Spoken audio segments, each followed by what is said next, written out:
Hi everyone.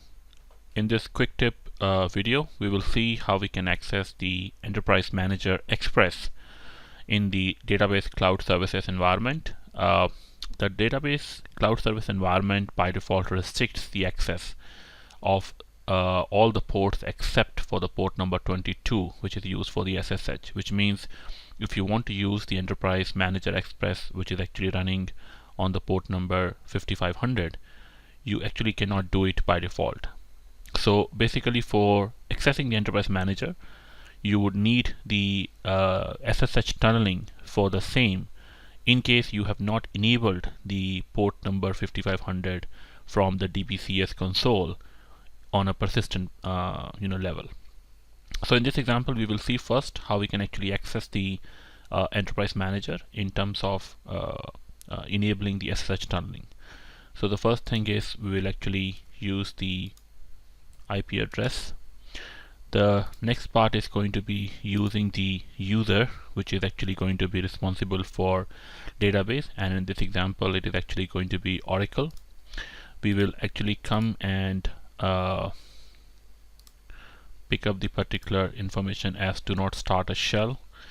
The next thing is going to be we will be using the tunneling and mention the port number 5500 along with the IP address of our particular service. So 5500, add it, and in the authentication we will need the private key file that is actually going to allow us to get the login established. So now this is going to enable a tunnel for us on the compute node of the DBCS, and once this is actually going to be running, we should be able to have the Enterprise Manager accessibility available to us.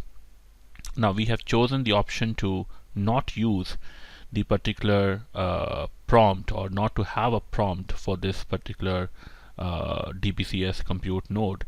So the next thing is going to be we'll be actually going through with the Enterprise Manager.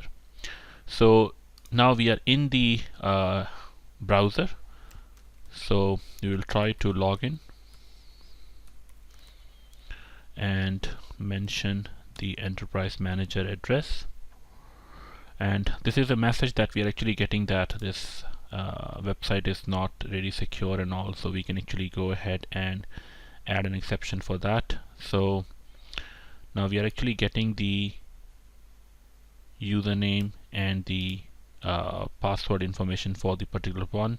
So you can actually come and mention the credentials that you're actually having, and you can also mention the container name, which is going to be the container to which you actually want to connect.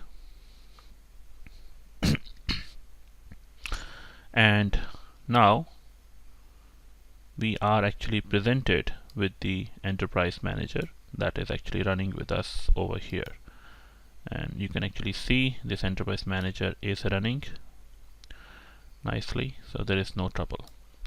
So this completes this quick tip series and this quick tip video. In case you want to have a persistent access for the same, you can actually go ahead and do it from the access rule option from the action menu in the DBCS console as well.